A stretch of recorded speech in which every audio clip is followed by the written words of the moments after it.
సహ కుటుంబానాం అనండి క్షేమ స్థైర్య విజయ అభయ ఆయు ఆరోగ్య ఐశ్వర్య అభివృద్ధ్యర్థం ధర్మార్థ కామ మోక్ష చతుర్విధ ఫల పురుషార్థ సిద్ధ్యర్థం పుత్ర పౌత్రాభివృద్ధ్యర్థం ఇష్టకామ్యార్థ మనోభీష్ట సిద్ధ్యర్థం సత్సంతాన ప్రాప్త్యర్థం లోక కళ్యాణార్థం వర్షే ప్రయుక్త శ్రీ కేదారేశ్వర దేవత ప్రీత్యర్థం భవిష్యోత్త పునరుక్త ప్రకారేణ యావత్ శక్తి జ్ఞానవాహనాది షోడశోపచార పూజాం కరిష్యే శ్రీ కేదారేశ్వర పూజా శూలం నమకం చైవ దదానం హస్తయుగ్మకే కేదారదేవమీశానం ధ్యాయే త్రిపురఘాతినం కేదారేశ్వరం ధ్యాయామి కైలాసశిఖరేరమే పార్వత్యా సహిత ప్రభో ఆగచ్చ దేవదేవేశ మదర్థం చంద్రశేఖర ఆవాహ్యామి సురాసుర శిరోరత్న ప్రదీప్త పదద్వయ కేదారదేవ మద్దత్తామాసనం ప్రతిష్ఠితాం కేదారేశ్వరాయ ఆసనం సమర్పయామి. చేయి ముక్త అమ్మవారికి చేయడం. గంగాధర నమస్తేస్తు త్రిలోచన వృషధ్వజ మౌక్తికాసన సంస్థాయ కేదారాయ నమో నమః. కేదారేశ్వరాయ పాద్యం సమర్పయామి. అర్ఘ్యం గృహాణ భగవన్ భక్త్యా దత్తం మహేశ్వర ప్రయచ్చ మే మనస్తుష్టిం భక్తానాం ఇష్టదాయక. కేదారేశ్వరాయ అర్ఘ్యం సమర్పయామి. మునిభిర్నారద ప్రముఖై దివ్యై సదా ప్రఖ్యాత వైభవ కేదారదేవ భగవన్ గృహాణాచమనం విభో కేదారేశ్వరాయ ఆచమనీయం సమర్పయామి. నీళ్ళు ఇట్లా. ఓం సహస్రపదే నమ, ఓం అపవర్గప్రదాయ నమ, ఓం అనంతరాయ నమ, ఓం తారకాయ నమ, ఓం పరమేశ్వరాయ నమ, ఓం త్రిశూలధారయ నమ, ఓం శ్రీ కేదారేశ్వరాయ నమ. నానావిధ పరిమళ పుష్పాన్ని పూజయామి. కొన్ని పుష్పాలు వేయండి. అథ తోరగ్రంథి పూజయామి. ఓం శివాయ నమ. ప్రథమ ద్వితీయ తృతీయ చతుర్థ పంచమి షష్ఠ సప్తమ అష్టమ నవమ దశమ ఇట్లా వస్తాయి చూడండి. ఓం శివాయ నమ. ప్రథమ గ్రంథిం పూజయామి అనండి. ప్రథమ గ్రంథిం పూజయామి. ఓం ఈశాయ నమ. ద్వితీయ గ్రంథిం పూజయామి. ఓం మహాదేవాయ నమ. తృతీయ గ్రంథిం పూజయామి. ఓం వృషభధ్వజాయ నమ. చతుర్థ గ్రంథిం పూజయామి. ఓం గౌరీశాయ నమ. పంచగ్రంథిం పూజయామి. ఓం రుద్రాయ నమ. షష్టమ గ్రంథిం పూజయామి. ఓం పశుపతయే నమ. సప్తమ గ్రంథిం పూజయామి. ఓం భీమాయ నమ. అష్టమ గ్రంథిం పూజయామి. ఓం త్ర్యంబకాయ నమ. నవమ గ్రంథిం పూజయామి. ఓం హరాయ నమ. దశమ గ్రంథిం పూజయామి. ఓం నీలలోహితాయ నమ. ఏకాదశ గ్రంథిం పూజయామి. ఓం స్మరహరాయ నమ. అష్టాదశ గ్రంథిం పూజయామి. ఓం భర్గవే నమ. త్రయోదశి గ్రంథిం పూజయామి. ఓం శంభవే నమ. చతుర్దశి గ్రంథిం పూజయామి. ఓం శర్వాయ నమ. పంచామదశి గ్రంథిం పంచదశ గ్రంథిం పూజయామి. ఓం సదాశివాయ నమ. షోడశో గ్రంథిం పూజయామి. ఓం ఈశ్వరాయ నమ. సప్తమ గ్రంథిం పూజయామి. ఓం ఉగ్రాయ నమ. అష్టాదశ గ్రంథిం పూజయామి. ఓం శ్రీకంఠాయ నమ. ఏకోనవింశతి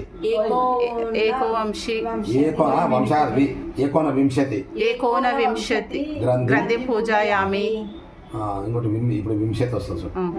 ఓం మృత్యుంజయాయ నమ. వింశతి గ్రంథిం పూజయామి. ఇప్పుడు ఏకవింశతి వస్తుంది. ఓం కేదారేశ్వరాయ నమ. ఏకవింశతి గ్రంథిం పూజయామి. ఓం కేదారేశ్వరాయ నమ. ఓం కేదారేశ్వరాయ నమ. చిన్న గ్లాసులు నిలబెట్టే బాగుంది. ధూపం ముఖ్యాచార్య జ్ఞాం వినివేశితు ధూప సుగంధైరుత్పన్న త్వాం ప్రేణయతు శంకర కేదారేశ్వరాయ నమ. ధూపమాగ్రాపయామి. ఇట్లా ఆ పొగని ఇట్లా చూయించు. ధూపమాగ్రాపయామి. యోగినాం హృదయేప్యేన జ్ఞానదీపాన్ కురోహ్రసై బాహ్యదీపో మయా దత్త గృహాణత్వం భక్త గౌరవాత్ కేదారేశ్వరాయ నమ. దీపం దర్శయామి. దీపం చూసాను అందరూ. దీపం చూసినాం. త్రైలోక్యమపి నైవేద్యం సంతృప్తి సదా బాహి నైవేద్యం భక్తవాత్సల్యాత్ గృహ్యతాం త్ర్యంబకత్వయా కేదారేశ్వరాయ మహానైవేద్యం సమర్పయామి. సిద్ధం చేయండి, మహానైవేద్యం సిద్ధం చేయండి. నిత్యానంద స్వరూపస్వం యోగి వృత్కమలే స్థిత గౌరీష భక్తాయత్త తాంబూలం ప్రతిగృహ్యతాం. తమలపాకుల మీద చేతులు పెట్టండి, ఇట్లా ముట్టించినట్టు. కేదారేశ్వరాయ నమః తాంబూలం సమర్పయామి. అర్ఘ్యం గృహాణ భగవన్ భక్త్యా దత్తం మహేశ్వర ప్రయచ్చ మే మనస్తుష్టిం భక్తానామిష్టదాయక కేదారేశ్వరాయ నమః అర్ఘ్యం సమర్పయామి. జ్యోతిస్సర్వమివోదితం భక్త్యా దాస్యామి నీరాజనమిదం శివ. కేదారేశ్వర నమ కర్పూర నీరాజనం సమర్పయామి. కొద్దిగా ఆపదము ఆపి మళ్ళీ ఈ కేదారేశ్వర వ్రతము చేయు వారలు ఆశ్వీజ శుద్ధ 1 మొదలుకొని 21 దినములు ప్రతిదినము ఉత్తరేణ పుడకతో దంతధావనం చేసి మంగళ స్నానమాచరించి శుచిర్భూతుండై గృహము గోమయమున నలికి ముత్యపు ముగ్గులు పెట్టి పచ్చని తోరణములు చుట్టి పాలవెల్లిని అలంకరించి, పాలవెల్లి అంటే ఇదే అనుకుంటున్నా, ఇది పాలవెల్లిని అలంకరించి తోరణములు చుట్టి పాలవెల్లి చుట్టి క్రింద ముత్యాల గద్దె పీట నుంచి దానిపై పరమేశ్వరుని ప్రతిష్ఠించి ఇంద్ర అగ్ని యమ నైరుతి వరుణ వాయు కుబేర ఈశాన నష్టతి పాలకు నిలిపి పంచ నైవేద్యములను గూర్చి కన్యపడుచు వడికిన తెల్లని నూనెను ఎర్రని పట్టు నూనెను 21 పోగులు పోసి 21 ముడులు వేసి పంచామృతములు చిలికి తోరము శ్రీ కేదారేశ్వరుని ఎదుట నిలిపి 21 జాజి పువ్వులను 21 పోగుల తోరణమును 21 పసుపు ఉండలను 21 ఆకులను 21 భక్షంబులను కస్తూరి మొదలగు పరిమళ ద్రవ్యములను శ్రీమన్ మహాదేవునికి సమర్పించి పరివార దేవతా సహితునకు పరమేశ్వరుని సువర్ణ పుష్పములు మొదలగు పూజా ద్రవ్యములను పూజించి పంచభక్షముల నివేదం విడి 21 మార్లు నమస్కారములు చేసి శ్రీ కేదారేశ్వరనాథుని ప్రార్థింపవలేను. ఈ విధమున ప్రతి సంవత్సరం నోమిన వారికి సకల ధాన్యంబులను ధన కనక వస్తువాహనములు కలిగి ఉండునని ఆనతిచ్చను. ఈ వ్రతము గౌరీదేవి నోమి ఈశ్వరుని అర్ధభాగమును కొనియే శచీదేవి నోమి ఇంద్రునికి పత్ని ఆయను. ఇంద్రుడు నోమి స్వర్గములకు అధిపతి ఆయను. కిన్నర కింపురుషాదులు నోమి స్వర్గ సౌఖ్యములు నందుచుండిరి. రంభోరవసి మేనకాదులు నోమి అమృత శరీరులైరి. అగస్త్య మార్కండేయులు నోమి సర్వపూజ్యులైరి. కృతయుగమున బలిచక్రవర్తి నోమి ఇంద్రాదులు జయించను. రఘునాయకుడు నోమి రావణాదుల వధించను. గంగాదేవి నోమి శివుని జటా జూటమందు నిలిచెను. విష్ణు దేవుడు నోమి వైకుంఠాధిపతి ఆయను. బ్రహ్మదేవుడు నోమి సత్యలోకమునకు ప్రభువాయను.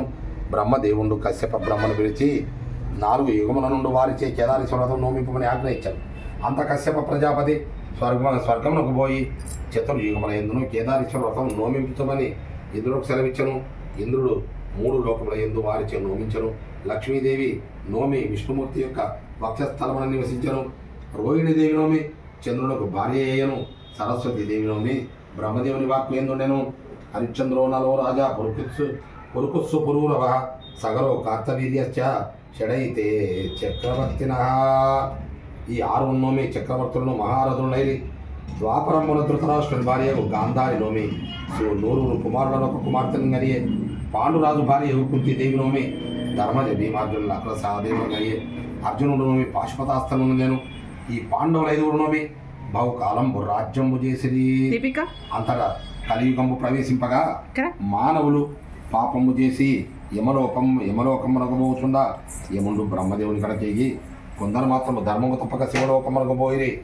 కానీ మిగిలిన ప్రజలందరూ నా లోకమునకు వచ్చుచున్నారు. నా లోకము చాలదు కావున కొందరిని పుణ్యాత్ములుగా చేయుని ఉపాయం ఆలోచింపమని వేడినంత బ్రహ్మదేవుడు కశ్యప బ్రహ్మను పిలిచి నీవు భూలోకమునకు పోయి సకల పాపముల తొలగ చేయంజాలు కేదారేశ్వర వ్రతము ప్రజలచే నోమింపమని పలికి కశ్యపుండు పుడమికి రాగా కాంచి పట్టణము పాలించు కాంతార విష్ణుండన్ రాజు ఎదుర్కొని సాష్టాంగ ప్రణామములు చేసి అర్ఘ్యపాద్యములు పూజించి తమ పట్టణమును కొనుగొనిపోయి సింహాసనాసీనం చేసి స్వామి మీరు వచ్చిన ప్రయోజనము మా కానతిమ్మనిన కశ్యప ప్రజాపతి ఇట్లనియే బ్రహ్మదేవుడు భూలోకమునకేగి కేదారేశ్వర వ్రతము ప్రజలకు బోధించిన మరణ వచ్చితనన్న కాంతార విష్ణుడు సంతసించి కశ్యపుని చెప్పిన చొప్పున నోమినవాడాయను. ఆ నగరవాసులను కేదారేశ్వర వ్రత కల్పం నోమిరి. అంతా కశ్యపుని వాడ దీవించి ఉజ్జయిని మహంకాళి పట్టణంకు వచ్చాను. ఆ పట్టణం రాజా విక్రమాదిత్యుడిని ఎదుర్కొని సాష్టాంగ దండ ప్రణామములు ఆచరించి అర్ఘ్యపాద్యాదులు పూజించి వారిని దోడ్కొని పోయి నిజగృహమున సింహాసనాసీనం చేసి వారి అనుమతి తాను కూర్చొని, స్వామి మీరు వచ్చిన ప్రయోజనం బాలతిమ్మనిన కశ్యపుడు బ్రహ్మదేవుని ఆజ్ఞచే భూలోకమున శ్రీ కేదారేశ్వరం ప్రజలచే నొమ్మింపన వచ్చిన నీయు అంతా రారా సంతోషించి తాను తన నగరమందరి ప్రజలను ఆ ముని చెప్పిన విధమున శ్రీ కేదారేశ్వరుని పిలిపి షోడశోపచారముల పూజించి యావ్రతమాచరించిరి. అంతా ఆ కశ్యప మహర్షి అచ్చటి వాళ్ళ దీవించిపోవచ్చు. ఒక విప్రుండు అన్ని విధముల జరి దరిద్రుడై విచారపడుతుండగా వారి దారిద్ర్యం పోవడం వచ్చి వారి చేసి కేదారేశ్వర వ్రతము రోగించను. అంత ఆ బ్రాహ్మణులకు 2 పుత్రులు కలిగిరి. అందు పెద్దది పుణ్యవతేనియు, చిన్నది భాగ్యవతేనియు పేరుంది. అష్ట ఐశ్వర్య సంపన్నులై ఉండిరి. వారలలో పెద్దది యొక్క పుణ్యవతిని కాంతార విష్ణుండ రాజు పెళ్లి చేసుకుని నీ తండ్రిని కుమార్తెను పెళ్లి చేసుకుని నుంచి ఆమె తండ్రిని నీ కుమార్తెను నాకిమ్మని అడిగాను. అందుకు బ్రాహ్మణుడు సంతోషించాను. పిదప ఆ రాజు సకల సన్నాహములతో వచ్చి ఆ పుణ్యవతిని వివాహం ఆడుకొని పోయాను.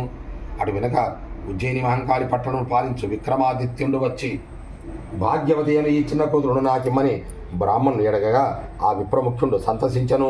పిదప ఆ విక్రమాదిత్యుడు సకల సన్నాహములతో వచ్చి భాగ్యవతిని వివాహం ఆడుకొని పోయాను. అంతా ఆ విప్రకన్యలిద్దరు కేదారేశ్వర సంభాషించి అందువలన సకల ఐశ్వర్యములచే తులతూగుచునుండిరి. ఈ విధంగా గడుచుచుండా భాగ్యవతి గర్వాంధురాలై తన చేతి యందును నవరత్న కంకణముల ముందర కేదారేశ్వరుని తోరమ నల్లగా ఉన్నదని ఊడదీసి సమీపంలో గల కాకర చెట్టు ఉండగా దాని మీద పారవేశను. అది మొదల ఆ చెట్టు పువ్వులతో పిందెలతో లెక్కలేనని కాపులు కాయసాగను. ఆ అపరాధమున పుణ్యవతికి శరీరం రుణము లేచి చీము నెత్తురు బలమై కారుతుండెను. ఇట్లు దానికి బాధాధికమవుతుచే రాజు సహింపలేక ఆమెను ఇంటిలో నుండనేక ఊరి నుండి వెడలు కొట్టెను. అంత దూర్వాస మహాముని దివ్య దృష్టితో చూచి ఈ భాగ్యవతి కేదారేశ్వర వ్రతం ఉల్లంఘనం చేశానని గ్రహించి మంత్రించి తోరమును ఆమె యొక్క మెడకు గట్టెను. ఆ మీదట ఆమెకు కణుతులు గడ్డలు పోయి చీము నెత్తులు కారటమనెను. ఆ ఋషి ఆమెకు అన్నోదములకు నిలవు చేయించను. ఆ భాగ్యవతి కేదారేశ్వర వ్రతం ఉల్లంఘనం చేసే వరకు 2 నెలల గర్భం విడిచి ఉండెను. ఆ గర్భం వృద్ధిగాంచి నవమాసము నుండినంతా దుర్వాసాశ్రమమున బాలుడు కలిగెను. ఆ శిశువు మహా తేజస్సంపన్నుడై ఉండెను. అతనికి జాత కర్మాదులు ఆ మునేంద్రుడే చేయించి విజయసింహుండను పేరు పెట్టించెను. ఆ చిన్నవాడు 8 సంవత్సరముల ఈడు గలవాడై, అమ్మ మా తండ్రి ఏడి, మన బంధువులు ఏది, మన పట్టణం ఏది చెప్పుమని అడుగ్గా ఆ భాగ్యవతి దుఃఖించి కుమారుడి దగ్గర తీసుకొని కొడక నా గతి ఏమని చెప్పుదును, ఈ మా గతి చొప్పున ఈ కష్టం వచ్చను. మన పట్టణం ఉజ్జయిని నగరము. పెద్ద తల్లి పుణ్యవతి నాదు కర్మమున మీ తన్ని సహించక వెడలగొట్టగా ఈ మార్గమున వచ్చి ఈ ఆశ్రమం చేర్చిని ఈ మునీశ్వరుడు కరుణించి నా కర్మ విమోచనము చేశానని ఈ మహర్షి నాకు తల్లినని ఇచ్చట్నే ఉండేదని చెప్పాను. అంతటా ఆ పుత్రుడు తల్లిని గాంచి, అమ్మ నేను పెద్ద తల్లి వద్దకు పోయి వస్తు వాహనములు నడుకొని వచ్చేదానని చెప్పి ఆ మహర్షిని తల్లికి నమస్కరించి అంతటా ఆ బాలకుడు దీవించి ఆజ్ఞ ఇవ్వగా అతను బయలుదేరి పెద్ద తల్లియుడు కాంచీ పట్టణం చేరి పుణ్యవతి గృహమును విచారించుకోగా ఆ గృహ ద్వారమున పరిచారకులు అడ్డగించగా పుణ్యవతి మాకు పెద్ద తల్లి అని చెప్పాను. అంతటా పరిచారకులు పోయి పుణ్యవతికి చెప్పగా ఆమె వచ్చి ఆ బాలకుడు చూచి కుశలంబడిగి వారిని అంతఃపురంలోని కొనిపోయి స్నానం చేయించి భోజనం పెట్టించి వాడు భుజించిన వెనుక వారిని చూచి మీకు ఇంత కర్మం పెట్టవచ్చను, ఇన్ని దినముల నుండి శ్రమపడుతూ రాకపోయి తినేమని విచారించి అతనిని కొన్ని దినములు ఉంచుకొను. పిమ్మట ఆ బాలకుండు వెలుటకు సెలవిమ్మని పెద్ద తల్లిని అడుగ్గా ఆమె సమ్మతించి చాలనంత ద్రవ్యం ఇచ్చి వారి వెంబడి పరిచారం నుంచి పంపాను. అతని కేదారేశ్వరుడు కోపించి దారిలో ఆ ద్రవ్యమంతా మాయ చేశాను. దానికి ఆ చిన్నవాడు దుఃఖపడి తిరిగి పెద్ద తల్లి వద్దకు పోయి జరిగిన వృత్తాంతము చెప్పాను. అది విని ఆమె పిల్లవాడిని చింతపడదని చెప్పి మరల కొన్ని దినములు ఆ ఇంటిని అందించుకొని మరల కొంత ద్రవ్యం ఇచ్చి పంపాను. అంతటా వాడు కొంత దూరం వచ్చి ఆకలి కొని అతను ఒక కొలను ఉండగా దాని గట్టున ద్రవ్యం పెట్టుకుని భోజనం చేయించుండగా గాలి దేవుడు వచ్చి ద్రవ్యమంతా కొనంలో పడవేశాను. అంతటా ఆ చిన్నవాడు చూచి దుఃఖపడి తిరిగి కాంచీ పట్టణమునకు వచ్చి తన పెద్ద తల్లికి జరిగిన స్థితి తెలియజేశాను. అది విని ఆమె వాడిని కొన్ని దినములు ఉంచుకొని మరల కొంత ద్రవ్యం ఇచ్చి పంపాను. అంతటా వాడు వచ్చుచుండగా త్రోవలో కొందరు దొంగలు వాని ద్రవ్యమును దోచుకొని పోయి దానికి వాడు దుఃఖపడి ఏమీ తోచక విచారపడుచుండగా నోమిన వారికి నోము కద్దు, నోమని వారికి ఇలా కష్టం కలుగును అని ఆకాశవాణి పలికెను. అది విని చిన్నవాడు తిరిగి పెద్ద తల్లి వద్దకు పోయి ఆమెకు దొంగలు కొట్టిన సంగతి ఆకాశవాణి పలికిన మాట అని చెప్పాను. ఆకాశవాణి పలుకులను గురించి పెద్దలను అడుగా వారు యోచించి వీని తల్లి ఏ పవిత్ర వ్రతమైన ఉల్లంఘనం చేసి ఉండవచ్చునని పలికిరి. అంతటా ఆ పుణ్యవతి చిన్నవాడిని చూసి మీ అమ్మ కేదారేశ్వర వ్రతం నోముచున్నదా అని అడుగ్గా దానికి ఆ చిన్నవాడు నేను ఎరుగను, ముందేమి నోచున్నదో కానీ నేను ఎరిగినప్పటి నుండి ఆమె నోచుటలేదు అని బదులు చెప్పాను. దాని మీద ఆమె విచారించి వానిని నోమించి కేదారేశ్వరుని తోరం వాని మెడకు వేసి వానికి చాలా ద్రవ్యం ఇచ్చి పంపాను. వాడు బయలుదేరి వచ్చుచు మార్గమందిమ్మన గల కొలను వద్దకు వచ్చి ఆకలిగిన భోజనం చేయించుండగా కేదారేశ్వరుడు దర్శనమిచ్చి నీ సొమ్ము మాకెందుకని చెప్పి మునుపు దారిలో మాయం చేసిన ధనము తీసుకువచ్చి ఇచ్చాను. అది కొని సంతోషించి వచ్చుచుండగా గాలిదేవుడు దర్శనమిచ్చి మీ ద్రవ్యము మాకెందుకు అని వారికి ఇచ్చాను. తిరిగి కొంత దూరం వచ్చేసరికి దొంగలు కూడా తాము ముందు పిల్లవాని వద్ద సంగ్రహించిన ధనం కూడా తెచ్చి ఇచ్చిరి. అందుకు పిల్లవాడు మీకు సంతోషపడి వచ్చుచుండగా వాని తండ్రి యగు విక్రమాదిత్యుడు వేటకై వచ్చి అదే మార్గము నుండి పోగుచున్న ఆ చిన్నవాడిని గాంచి ఇతని తేజస్సునకు ఆశ్చర్యపడి ఇతని ఎవరి కుమారుడు విచారించడానికి తన పరిచారకు ఆజ్ఞయించను. అంతవారు ఆ బాలుని గురించి విచారించి వాడిని వెంటబెట్టుకొని రాజు వద్దకు తీసుకుని వచ్చి మీరు ఎవరి కుమారులని అడుగ్గా బాలుడు మా పెద్ద తల్లి కాంతార విష్ణుడు, మా పెద్ద తల్లి పుణ్యవతి, మా తండ్రి విక్రమాదిత్యుడు, మా తల్లి భాగ్యవతి, మా పట్టణం ఉజ్జయిని మహంకాళి అని బదులు పలికెను. అది విని రాజు తన కుమారుడే అని నమ్మి వారిని కౌగలించుకొని కొంత తడువు చింతించి మీరు ఎచ్చటనున్నారని అడుగ్గా ఆ చిన్నవాడు మేము దుర్వాస మహాముని ఆశ్రమము ఉన్నామని చెప్పాను. అది విని ఆ రాజు సంతోషించి సర్వసన్నాములతో ఆ ఆశ్రమమునకు పోయి గుర్రము దిగి దుర్వాస మహాముని దర్శించి సాష్టాంగ ప్రణామము చేయగా ఆ మహర్షి రాజును కూర్చుండజేసి కుశలం బడిగి పరిచారిక సైతుండకు రాజునకు భోజనం పెట్టించి కర్పూర సైతమ్మకు తాంబూలములను ఇచ్చి ఆ రాజుగా చేసి భాగ్యవతి కేదారేశ్వర వ్రతము ఉల్లంఘనం చేసినందున ఇటు అవస్థ ఘటించను, ఈ నోము నోమించమని చెప్పాను. అది విని రాజు సంతోషించి ఆ మహర్షికి నమస్కరించి ఆ ఋషి దీవెన పడిసి ఆయన వద్ద సెలువు గైకొని భార్యాపుత్ర సైతుండై వెడలి కాంచీ పట్టణముకు రాగా కాంతార విష్ణుండి ఎదుర్కొని తన గృహమునకు తీసుకుపోయి మధ్యాహ్న భోజనాదులు చేయించగా సంతోషించి అచ్చటుండి వెడలి తన పట్టణమును సకల సన్నాహములతో ప్రవేశించను. ఆ పట్టణం జనులందరూ సంతోషించి మంగళహారతులు తెచ్చిరి. ఆ రాజు వాళ్ళని మన్నించి తన గృహంలో ప్రవేశించి సుఖమున నుండిరి.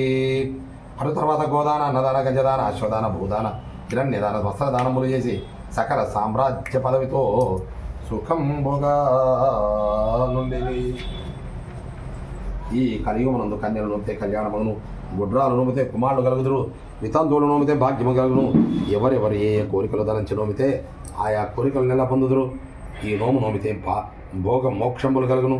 ఈ వ్రతము ప్రతి సంవత్సరం తప్పకుండా ఎవరు నోమినను ధన కనక వస్తువానములు కలిగి పుత్ర పౌత్రాభివృద్ధి కలిగి వర్ధిల్లుదురు, తుదకు స్వర్గములు పెంచును.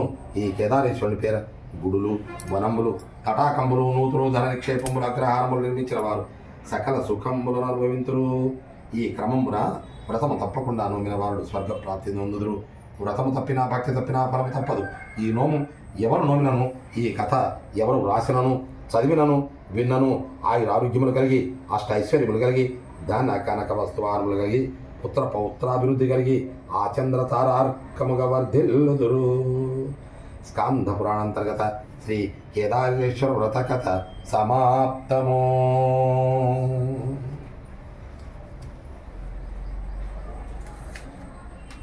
ఇది అమ్మాయి నాయన ఒక ప్రశ్న నీకు యూట్యూబ్ నుంచే క్వశ్చన్. అవును, ఎన్ని ఏళ్ళ నుంచి కథ చదువుతున్నారు మీరు?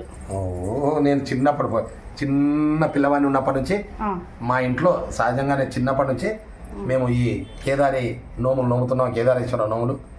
మరి ఆ విధంగా చక్కగా అమ్మవారిని మనం స్మరించుకుంటూ నోచుకుంటుంటే మంచి ఆరోగ్యము, ఐశ్వర్యము, మరి ఇటువంటి మనస్సు ప్రశాంతతతో మన జీవితం గడుస్తుందని పురాణంలో చెప్పిన విధంగానే మనం చేస్తూ ఉన్నాం. ఇప్పుడు ఉన్న వాళ్ళకి మీ సందేశం గౌరీ నోముల సందర్భంగా? గౌరీ నోములు కొందరికి ఉంటాయి, కొందరికి లేకుంటాయి అని అంటారు పెద్దలు. లేని వాళ్ళు కూడా కొన్ని సందర్భాల్లో వాళ్ళ దగ్గరికి వెళ్ళి కొన్ని పూలు తీసుకుపోయి వాళ్ళ చేతులు పెట్టి వాళ్ళ అనుమతి తీసుకొని మళ్ళీ వ్రతం నోచుకోవచ్చు అని కూడా ఉన్నది. మరి ప్రధానంగా ఆరోగ్య రహస్యాలు నిబిడీకృతమై ఉన్నాయి. మన హైందవ ధర్మంలో ఏ ఆచారాలైనా వ్యవహారాలైనా పెళ్లిళ్ళ లోపల చేసే తంతులైనా ఏదైనా ప్రతి దాని వెనుక ప్రధానంగా ఏమున్నది అంటే ప్రధాన ఉద్దేశ్యం ఏమై ఉన్నదంటే ఆరోగ్యంగా ఉంటే మానవుడు దేన్నైనా సాధించవచ్చనే ఒక గొప్ప ఉద్దేశం చేత ముఖ్యంగా ప్రసాదాలు మనం ఏ పండుగకు ఏ ప్రసాదాలు చేయాలో ప్రత్యేకంగా నిర్ణయించబడి ఉంటుంది శాస్త్రాల్లో. కనుక ఆయా ఋతువుల్లో వచ్చే ఆయా పండుగల్లో చేసే ఆయా ప్రసాద పదార్థాల వలన ఆయా ఋతువుల్లో వచ్చే జబ్బులకు దూరంగా ఉండి మనము ఆరోగ్యంగా ఐశ్వర్యవంతంగా ఆనందంగా, అసలు ఆరోగ్యమే ఐశ్వర్యం. ఐశ్వర్యం అంటే ఏంది? ఆరోగ్యంగా ఉండడమే పెద్ద ఐశ్వర్యం. ఆ తర్వాత మిగతాది మన ధన కనక వస్తు వాహనాది అవన్నీ కూడా అవసరమే. మరి ఆదిలక్ష్మి, ధనలక్ష్మి, ధాన్యలక్ష్మి, మరి విద్యాలక్ష్మి, ధైర్యలక్ష్మి, సంతానలక్ష్మి, సౌభాగ్యలక్ష్మి ఇవన్నీ కూడా అమ్మవారి యొక్క రూపాలుగా మనం భావిస్తాం. ఆ అమ్మవారిని మనం సంకల్పంతో చిత్తశుద్ధితో, మరి అమ్మవారు దేన్ని ఇష్టపడతారంటే నీతిని, నిజాయితీ, శుచి, శుభ్రతలు ఎక్కడ ఉంటాయో అమ్మవారి అనుగ్రహం అక్కడ ఉంటుందని మనం అర్థం చేసుకోవాలి. మనం ఎంత గొప్ప ఆడంబరాలతో చేసినామని కాదు, మన జీవితంలో మనం నీతిగా ఉన్నామా లేదా, నిజాయితీగా ఉన్నామా లేదా, ఎటువంటి దుర్వ్యసనాలు లోను కాకుండా మన కుటుంబం అంతా కూడా ఎటువంటి దుర్వ్యసనాల పాలు కాకుండా మంచి అలవాట్లతో ఉన్నామా లేదా, మరి శుచిగా ఉన్నామా లేదా, శుభ్రంగా ఉన్నామా లేదా, ఈ సమాజంలో అందరూ బాగుండాలని నువ్వు మనసారా కోరుకుంటున్నావా లేదా, ఇవన్నీ చూస్తుంది అమ్మవారు. అటువంటి వాళ్ళకి ఐశ్వర్యాన్ని ఇస్తుంది, అటువంటి వాళ్ళకి అమ్మవారి అనుగ్రహం కలుగుతుందని మాత్రం ప్రత్యేకంగా చాలా చోట్ల చెప్తున్నారని మనం చేసుకుంటూ, మరి గరికపాటి నరసింహారావు కూడా చాలా పెద్ద మరి ప్రవచనకర్త వారు చెప్తుంటారు చాలా కొన్ని విషయాలు. తెలుసా మీకు? ఈ ప్రపంచంలో 2 రకాల వాళ్ళే ఐశ్వర్యవంతులట. ఎవరయ్యా ఐశ్వర్యవంతులు అంటే వాళ్ళ లోపల ఎంత ధనం ఉంటే ఐశ్వర్యవంతులు చెప్పడానికి వీల్లేదు. ఉండొచ్చు, ధనం ఉంటే ఉండని, అది పెద్ద దోషం కాదు. ధనం ఉంటే దోషం అని కూడా మళ్ళీ అపార్థం చేసుకోకండి దయచేసి. మనం న్యాయంగా ధర్మబద్ధంగా సంపాదించి ఎంతనైనా సంపాదిద్దాం. కానీ నిజమైన ఐశ్వర్యం ఏం చెప్తాడంటే గరికపాటి గారు, మరి 2 లక్షణాలు ఉండాలట. ఏమిటా లక్షణాలు తెలుసా? భోజనం చేసిన 2 గంటల్లో అరిగించుకునే శక్తి, తర్వాత పడుకున్న 10 నిమిషాల్లో సర్వాన్ని మర్చిపోయి హాయిగా గాఢంగా నిద్రపోయే లక్షణం. ఈ 2 ఉంటేనే వాళ్ళను ఐశ్వర్యవంతులు అనాలట. నిజం చెప్పండి, మరి నేను మిమ్మల్ని నేను డైరెక్ట్ అడుగుతున్నా. తింటే అరగదు, ఒకటి మాట వరుసగా అనుకుందాం, మనకు అటువంటి దురవస్థ రాకుండా ఉండుగాక. కొందరు ఉంటారు ఈ సమాజంలో, తింటే అరగదు అనుకుందాం, పడుకుంటే నిద్ర రాదు అని అనుకుందాం. అటువంటి వాళ్ళ దగ్గర ఎంత ద్రవ్యం ఉంటే ఏం చేసుకుంటారు వాళ్ళు, ఎంత ఐశ్వర్యం ఉంటే ఏం చేసుకుంటారు వాళ్ళు. నిజంగా దరిద్రులే అనవచ్చు అటువంటి వాళ్ళని. కనుక ఐశ్వర్యవంతులు అంటే హాయిగా ఆకలి కావాలి, తినాలి, అరిగించుకోవాలి, కష్టపడాలి బాగా, తర్వాత హాయిగా ఆదమర్చి నిద్రపోవాలి. ఇవే నిజమైన ఐశ్వర్యాలు. భగవంతుడికి ఇవే నచ్చుతాయి. ఏ పూజలు చేసినా, ఏ పునస్కారాలు చేసినా ఆరోగ్య రహస్యాలను మనం పూర్తిగా అవగాహన చేసుకుంటేనే కానీ ఆ భగవంతుని అనుగ్రహం కూడా దాని వెంబడి పొందు. ఎందుకంటే పురుష ప్రయత్నం లేకుండా భగవద్ అనుగ్రహం లభించదు మనకు. అందుకే అంటారు పెద్దలు, భగవంతుడు అంటాడట, ఓరి భక్తుడా నా వైపు 10 అడుగులు వేయి, నువ్వు నీ వైపు 100 అడుగులు వేస్తానంటాడట. అంటే మొట్టమొదటి ఎవరు వేయాలి? మనమే. పురుష ప్రయత్నం అంటారు వాటిని. పురుష ప్రయత్నము, దైవానుగ్రహం, ఈ 2 ఉన్న చోట అపజయం అంటూ ఉండదు. అంత విజయమే. శ్రీరస్తు, శుభమస్తు, దిగ్విజయమస్తు, శుభం భూయాత్. ఇట్లు మీ ఏ శ్రీశైలం రంగస్థల కళాకారులు, మరి ధార్మిక ఉపన్యాసకులు, వ్యాఖ్యాతలు, ధన్వాడ. శుభం భూయాత్, శుభం భూయాత్. కృతజ్ఞతలు, ధన్యవాదాలు నాన్నగారు. వాట్సాప్లో ఆ మాట కూడా చెప్పేస్తా. అందరూ బాగుండాలి, అందులో నేనుండాలి, నీ ఉండాలి. ఇది కొత్త మళ్ళీ తీశారు ఇప్పుడు కొత్తగా. అందరూ బాగుండాలి, అందులో నేనుండాలి, నువ్వు ఉండాలి. ఇంకంటే అందరూ వచ్చేస్తారు కదా ఇందులో. స్వస్తి. ఓకే.